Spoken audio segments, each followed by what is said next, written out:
வணக்கம் and welcome to cricket Indians Tamil channel. இந்த வீடியோவில் நம்ம அதை பற்றி பார்க்க போகிறோம் அப்படின்னா நம்மளுடைய பிளே ஆஃப்ஸ் வாய்ப்பு அப்படிங்கிறது அண்டர் கொஷின் மார்க் அப்படிங்கிறதுக்கு போயிடுச்சு அப்படிங்கிறது இந்த மேட்ச் வந்து நமக்கு சொல்லிட்டு போயிடுச்சு. ஆல்ரெடி நம்ம காலையிலேயே சொல்லியிருந்தோம் டெல்லி கேபிட்டல்ஸ் மேட்ச்சில் கண்டிப்பாக மும்பை இந்தியன்ஸ் வின் பண்ணி ஆகணும். அப்படி வின் பண்ணலன்னா டெல்லி கேபிட்டல்ஸ் மேலே போயிடுவாங்க. மும்பை இந்தியன்ஸோட பிளே ஆஃப்ஸ் வாய்ப்பே மீண்டும் மழுங்கி போயிடும் அப்படிங்கிற ஒரு விஷயத்த இந்த இடத்துல நம்ம ரிவீல் பண்ணியிருந்தோம். ஸோ நம்ம சொன்ன மாதிரியே தான் வந்துட்டு நிறைய விஷயங்கள் அங்கே நடந்திருந்தது. பட் ரிசல்ட் அப்படிங்கிறது தான் இந்த இடத்துல ஒரு மாற்றமாக இருந்துச்சு. ஸோ காரணம் டாஸ்லேயே வந்து தப்பு பண்ணிட்டாங்களோ அப்படிங்கிற ஒரு விஷயம் தான் இருந்தது. காரணம் என்ன அப்படின்னு வந்து பார்த்திங்கன்னா ஆல்ரெடி டெல்லி கேபிட்டல்ஸ் நம்ம ஃபஸ்ட்டு பேட்டிங் ஆடி ஈஸியாக வந்துட்டு அவங்கள வந்துட்டு விக்கெட் அப்படிங்கிற மாதிரி ஒரு விஷயத்துக்குள்ளே கொண்டு வந்து அவங்க சேசிங்கிற ப்ரெஷர் போட்டு நம்ம வின் பண்ணோம்.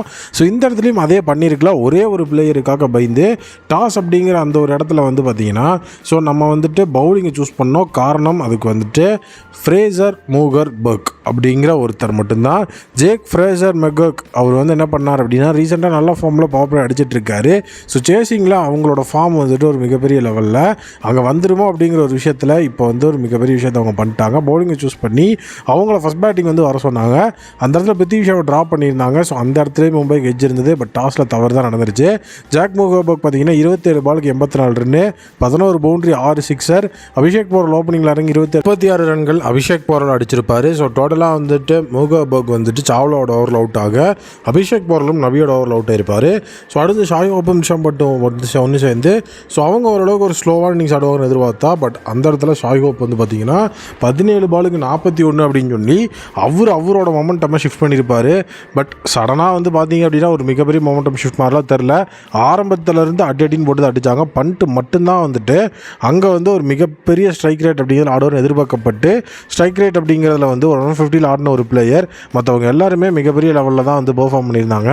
ஸோ சாய் ஹோப் 17 பால்ஸ் 41 லூக்கோட அவுட் ஆக ரிஷப் பண்ட் கரெக்டாக வந்துட்டு மேக்ஸிமைஸ் பண்ண போகிற டைமில் பும்ரா கிட்ட வந்து out ஆயிருப்பார்.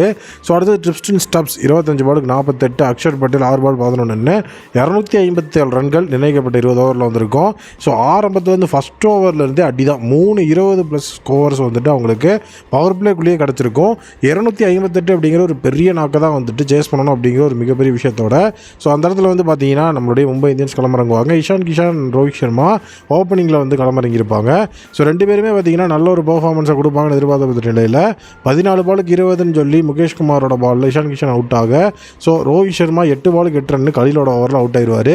So Rohit Sharma first விக்கெட்டாக அந்த இடத்துல வந்துட்டு ஃப்ளாப் ஆனது வந்து ஒரு மிகப்பெரிய லெவலில் வந்து சொதப்பிருச்சு. பெரிய சேஸில் கண்டிப்பாக பெரிய ஆள் இருந்திருக்கணும். பட் அவர் போனோடனே இஷான் கிஷான் அவுட் ஆக சூரியகுமார் யாதவ் வந்த வேகத்தில் 2 பவுண்டரி 3 சிக்கர் நல்லா ஆரம்பித்து அவர் கலீலோட ஓவரில் அவுட் ஆக ஸோ டோட்டலாக ஜோடி முடிஞ்சு அப்படிங்கிற இடத்துல தான் திலக் வர்மா, ஹர்திக் பாண்டியா ஜோடி சேர்ந்தாங்க. ஹர்திக் பாண்டியா ஒரு விண்டேஜ் ஹர்திக் பாண்டியாவாக மாறின நேரம் தான் இது. 24 பாலுக்கு 46 ரன் அப்படின்னு சொல்லிட்டு ஒரே ஓவரில் 2 விக்கெட் அப்படிங்கிற மாதிரி விஷயத்தை வந்துட்டு அங்கே வந்து சலாம் பண்ணார். திலக் வர்மா கடைசி வரைக்கும் வந்து ஒரு ஃபைட் பேக் அப்படின்னு கொடுத்துருப்பாரு. நல்ல ஒரு மேக்ஸிமைஸ் பண்ணி இந்த மேட்சை வெற்றி நோக்கி கொண்டு போவார் அப்படிங்கிற நம்பிக்கை ஹர்திக் பாண்டியா மேலே எனக்கு ரொம்பவே இருந்தது. பட் ஆனால் வந்துட்டு 24 பாலுக்கு 46 திலக் வர்மா கடைசி வரைக்கும் வந்து போராடி இருப்பார். அங்கே வந்து எல்லாருமே ஒரு அட்டாக்கிங் ஷாட் ஆடினாங்க. Tim David 17 ball 37. பட் ஆனால் போராடின நம்மளுடைய திலக் வர்மா அந்த இடத்துல ரன் அவுட் ஆனது தான் வந்து ரொம்பவே வந்து ஒரு முக்கியமான டேர்னிங் பாயிண்ட் ஆயிடுச்சு. ஸோ வந்து சாவ்லா வந்தோடனே ஃபஸ்ட்டு பால் 6 அடிச்சு ஒரு நம்பிக்கை இருந்தது. லாஸ்ட் ஓவர் வரைக்கும் இந்த மேட்ச்சில் வந்து ஒரு ஹோப் இருந்தது. பட் லாஸ்ட் ஓவரில் வந்து பார்த்தீங்க அப்படின்னா லூக்கூட் சாவ்லா கிட்ட வந்து போயிடும். நபி வந்துட்டு ஒரு 6 அடிச்சுட்டு அடுத்த ஒரு 6 ட்ரை பண்ணும்போது ஸோ அவர் வந்துட்டு சலாமோட அந்த ஒரு ஓவர் அவுட் ஆயிடுவார். 247 ரன்களுக்கு 9 விக்கெட் இழப்பில் 20 ஓவரை முடிச்சிருப்பாங்க நம்மளுடைய மும்பை இந்தியன்ஸ். 10 ரன்கள் அப்படிங்கிற அந்த ஒரு ஷாட்டில் வந்து பார்த்தீங்கன்னா மேட்ச் முடிஞ்சு பிளே ஆஃப்ஸ் கார்டு தான்.